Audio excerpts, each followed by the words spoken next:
Bom dia, oitavo ano, tudo bem?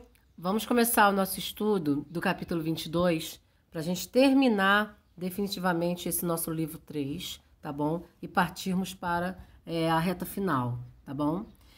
Primeiro, vamos falar sobre os hábitos saudáveis, como são importantes. Hoje, mais do que nunca, nós estamos percebendo o quanto é importante a gente se movimentar, a gente ter hábitos saudáveis que levem aí a nossa saúde, né? Mantermos aí a nossa saúde. São muitas as doenças, não é, que acometem as pessoas que realmente são sedentárias. Então, se movimentar, caminhar, correr é muito importante. Nos alimentarmos corretamente também, tá? Agora, se nós precisamos de energia, se nós precisamos, não é, fazer nossos exercícios, de onde realmente nós tiramos essa energia? Como que nós obtemos a nossa energia, tá? Pessoal, todos os alimentos são convertidos em energia, todos os alimentos têm aí uma grande participação. É através da nossa digestão, não é, que nossas células conseguem fazer com que os alimentos sejam degradados, sejam sintetizados e também utilizados como fonte de energia. Vamos lá. A célula converte os nutrientes em energia, ok? O ser humano precisa se alimentar, não é? Então é dessa forma que nós temos a energia. Nós somos seres heterotróficos. Nós não fabricamos igual os seres autotróficos. Nós não somos igual às plantas ou às algas microscópicas, tá? Os alimentos que ingerimos são fontes de energia, de matéria e energia, que investiremos no crescimento e na manutenção do funcionamento corporal. Entretanto, os nutrientes necessários para manter o organismo saudável e desempenhando todas as funções celulares em equilíbrio não são encontrados apenas em um tipo de alimento, não, são encontrados aí em um grupo de alimentos. Que grupo de alimentos são esses, Josi? Nos carboidratos, nos lipídios, nas proteínas, tá? É o que vocês vão ver. Também nas vitaminas, grupos de vitaminas importantíssimas, nos sais minerais. Então, esses aí são os grupos onde nós encontramos todas as nossas fontes energéticas, tá? Além disso, eles também compõem partes estruturais das nossas células. Vamos só esse finalzinho aqui que é importante. O nosso corpo é capaz de aproveitar a energia dos alimentos para gerar... Só um momentinho. Para gerar... pensei que não estava gravando, gente, quase morri. O nosso corpo é capaz de aproveitar a energia dos alimentos para gerar a sua própria energia, por meio de uma série de reações químicas, pertencente a um processo chamado respiração celular aeróbia. Pessoal, nunca confundem respiração celular aeróbia ou respiração celular com respiração pulmonar. Não, isso aqui é um processo que acontece dentro da mitocôndria, pessoal, tá bom? Então, as mitocôndrias são as organelas aí responsáveis pela respiração celular aeróbia, tá bom? E além disso, nelas também pode ocorrer a respiração anaeróbia. Vocês vão ver mais para frente. Carboidratos, primeiro grupo. Os carboidratos, também conhecidos, também são conhecidos como glicídios, tá? Ou, mais popularmente, os açúcares. Embora o termo açúcar remeta a algo doce, nem sempre possui este sabor, não. Tá? Agora vamos lá. Quais são as funções, né, principais? Primeiro, eles possuem função ou fonte de energia primária. São aqueles que vão ser utilizados primeiramente pelo nosso organismo, não é? São as principais fontes de energia. Ah, caramba, eu fui jogar futebol, não é? Nossa, eu suei, fiz muito exercício. Qual é realmente aquele alimento, não é, que foi utilizado? Aquele alimento não, gente, né? Aquele nutriente que foi utilizado. Então eu sei que foi dos meus carboidratos. Agora tem uma coisa, pessoal. Se você entrar numa dieta, não é? E você achar que você vai emagrecer rapidamente, cortando aí o seu carboidrato, literalmente, não. Sabe por quê? Porque quando o corpo percebe, tá, que está com restrição a carboidratos, ele não vai gastar o carboidrato, ele vai fazer um sistema de reserva. Então, ele vai diretamente aonde? Nas proteínas, primeiramente, e bem depois, nos lipídios, tá? Os carboidratos não serão aí os primeiros a serem utilizados. O corpo terá que produzir energia a partir de fontes secundárias, lipídios e proteínas. Portanto, estes dois últimos são considerados importantes reservas alternativas. Nós precisamos ter gorduras e termos proteínas aí no nosso corpo, tá? Nas nossas células. Com exceção do mel, todos os alimentos ricos em carboidratos são de origem vegetal, mas o mel é de origem animal, tá bom? Vamos lá. Além de gerar energia, além de ser energético, né? Função energética, os carboidratos, eles também têm função estrutural, tá? Então, nessa função estrutural, ele vai fazer parte de alguns, não é? Da composição dos seres vivos. Ó, por exemplo, no vegetal, ele compõe a celulose, forma a parede celular dos vegetais, tá? E algas. E a quitina? Quem é quitina? É aquela substância que vai formar o exoesqueleto dos artrópodes e também parte da parede celular dos fungos, tá? Então, Josi, energético, eu tenho aí carboidratos que me dão energia, não é? Monossacarídeos e tudo mais. E os estruturais, eu tenho a celulose e a quitina. Muito bem, tá bom? Energético, pessoal, nos animais, nós temos aí uma divisão entre animais e vegetais. Nós temos amido e nós temos glicogênio nos animais, tá? Amido nos vegetais e glicogênio nos animais, tá bom? Vocês vão ver. Vamos lá. Carboidratos podem ser classificados de acordo com o tamanho. Se você tem um carboidrato pequeno, tá? Formado de até 7 átomos de carbono, que essa é a composição, carbono, tá? De 3 a 7 átomos de carbono, né? Formados assim, 1, 2, 3, 4, 5, 6, 7, tá? Você vai ter um monossacarídeo. Agora, se você tiver a união de 2 monossacarídeos, você já vai ter o quê? Um disacarídeo, tá? Agora, se você tiver uma cadeia, uma união de vários monossacarídeos, vários desses, você vai ter, né, um polissacarídeo. Então, essa é a divisão. Mono, tá? Disacarídeo e polissacarídeo, tá bom? Os monossacarídeos são açúcares mais simples, resultantes da digestão dos disacarídeos e dos polissacarídeos. Olha bem, a pessoa fez a ingestão de polissacarídeos ou disacarídeos, eles vão ser degradados, sintetizados até virar um monossacarídeo, para ser mais fácil a sua digestão, tá? Os principais monossacarídeos que existem, a glicose, tá bom? A glicose, a frutose, açúcar presente nas frutas, a galactose, presente no leite, com função energética. Os 3 são energéticos, grava isso. Os principais disacarídeos, tá? Maltose, sacarose e lactose.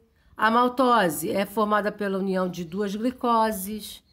Então, você vai ter glicose e glicose, forma maltose. A sacarose é açúcar comum presente no mel e na cana, formada por glicose e frutose. Então, você tem glicose e frutose, formando a sacarose. Por fim, a lactose, que é o disacarídeo do leite, é formada pela união da glicose com uma galactose. Aí, você vai ter glicose mais galactose, lactose, tá bom? Os polissacarídeos podem ser divididos em 2 tipos, de estruturais e de reserva. A celulose e a quitina são estruturais, o amido e o glicogênio são energéticos. O amido, armazenado principalmente no caule, nas sementes, nos frutos, na raiz dos vegetais, e o glicogênio, armazenado nos animais, principalmente nas células musculares e no fígado, tá? Foi o que eu falei para vocês, ó. Glicogênio, animal, reserva animal, amido, vegetal. Ok? Agora, quem são os lipídios? São nossas gorduras. São moléculas incapazes de dissolver em água. Gente, elas são incapazes, então elas não são hidrossolúveis. Elas vão ser lipossolúveis, só são solúveis em gorduras, tá?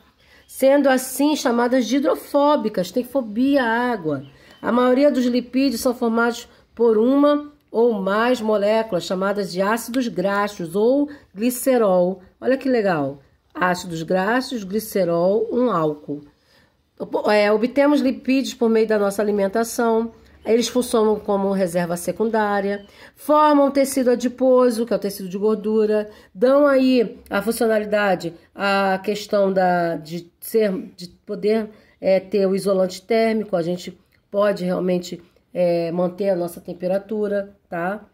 Além disso, os lipídios podem ser classificados em três tipos, em tipos, tá? Que são glicerídeos, triglicerídeos, fosfolipídios, cerídeos, esteroides, tá? Então, são esses os tipos aí diferentes dos lipídios, cada um com a sua função, tá bom?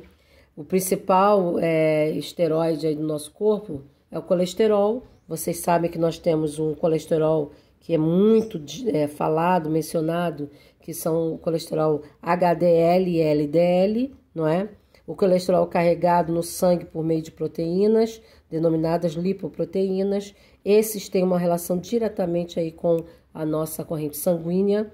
O HDL, que é o colesterol bom, leva as moléculas de colesterol para o fígado. E o LDL é o ruim, pois ele leva as moléculas de colesterol do fígado para o corpo, podendo aí obstruir os vasos sanguíneos, tá?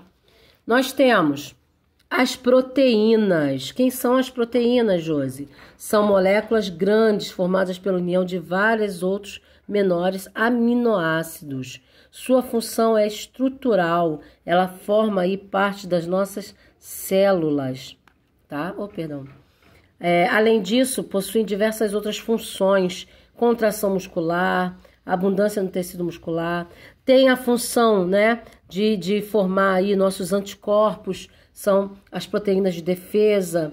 A proteína hemoglobina, ela faz aí o transporte do oxigênio. As enzimas, elas são especiais, responsáveis pela aceleração das reações químicas no interior do nosso corpo, tá? Além de todas essas funções, existem também hormônios que têm natureza proteica, que são formados por proteínas, tá? Nós temos dois grupos, essenciais e não essenciais. Vamos lá. Vamos entender. Essenciais, quando o corpo não é capaz de sintetizá-las. Essas são essenciais. O corpo não fabrica, tá? E não essenciais, quando o próprio organismo pode realizar sua síntese. Então, você precisa saber dessa diferença. Temos, portanto, que optar por alimentos que contêm aminoácidos essenciais. Sim, porque o corpo não fabrica, gente. Quem são eles? Derivados de ovo, leite, plantas, leguminosas. Esses são muito importantes para o nosso organismo, tá bom? Além disso, nós temos aí outras funções muito importantes na nossa alimentação, porque nós podemos evitar muitas doenças através da ingestão de proteínas. As vitaminas, elas são grupos muito importantes no nosso organismo, porque elas têm função reguladora, tá? Regularizam toda a atividade celular. Nós temos dois grandes grupos, lipossolúveis e hidrossolúveis. Aquelas lipossolúveis são só dissolvidas em gorduras e as hidrossolúveis são aquelas dissolvidas em água, complexo B e complexo C, são esses exemplos, tá bom? Aí você tem alguns tipos aqui de vitaminas, bem pouquinho, porque são muitas, e exatamente onde ela atua, tá? Onde nós encontramos essas vitaminas, quais as possíveis doenças que podemos ter por conta da avitaminose. Então, ó, a avitaminose é a não presença da vitamina, avitaminose. É quando não tem essa vitamina, tá bom? Então, vamos lá, vamos entender. Vitamina A, o retinol. Você tem importante participação nos tecidos epiteliais, auxilia na renovação da pele. A vitaminose, problemas de visão, cegueira noturna. Onde nós encontramos? Na laranja, no leite, no fígado, na coloração verde escura das hortaliças. Vitamina D é o calciferol, né? A gente obtém através dos raios solares. Os idosos que podem ter doenças, né, causadas pela a grande perda aí de cálcio, eles têm que realmente tomar bastante banho de sol, tá? São muitas as doenças, raquitismo, osteoporose, tá? Podem ser causadas pela carência. Vitamina E, ou tocoferol, a vitamina E antioxidante, sua carência pode dar sintomas de esterilidade masculina e problemas no sistema nervoso. Então são muitas, tá? Coagulação sanguínea, vitamina K, a pessoa pode ter problemas de hemorragia se não tiver. Vitamina do complexo B, nós temos aí a vitamina tiamina, que causa uma doença chamada beriberi, cujos sintomas mais graves são comprometimento na região do sistema nervoso, paralisia e atrofia muscular. E também anemia perniciosa com a vitamina B12. Pode ter anemias muito graves, tá? São esses aí os grupos. Agora os sais minerais. Os sais minerais são elementos inorgânicos que nosso corpo precisa em grandes quantidades. Então não são orgânicos, não provém do ser vivo, tá? Vamos lá. Cálcio, fósforo, sódio, potássio, cloro, ferro, flúor, iodo, são inúmeros aí os sais minerais, a função e o que acontece na sua carência. Cálcio participa na formação do esqueleto dos dentes, tá? Na sua carência pode ter osteoporose. Fósforo atua na composição dos ossos e do dente e na formação do DNA e do RNA, olha só, tá? Pode ser encontrado no leites, derivados, cereais, carnes, ovos e pães. Sódio e potássio relaciona-se com o funcionamento dos neurônios e dos músculos. Aí vem aí questões muito importantes, tá? Também podemos relacioná-lo à questão da hipertensão, o sódio, né, gente? Aumenta a pressão arterial. Cloro está relacionado à condição, né, da acidez do nosso estômago. Ferro participa na formação da molécula hemoglobina, aquela que transporta o oxigênio. O flúor forma os esmaltes dos dentes. O iodo, elemento crucial para o funcionamento da glândula tireoide. Olha só, né? É o que nós chamamos aí da grande importância do iodo, tá? A sua carência forma uma doença chamada bócio endêmico, caracterizado pela inflamação da glândula tireoide, tá bom? O que eu vou deixar para vocês? É um capítulo bom de se estudar? Ele mencionou, tá, os vários nutrientes. Então, eu vou deixar para vocês até o número 10 para nós fazermos. E vamos fazer isso ao vivo, tá bom? Tchau, tchau.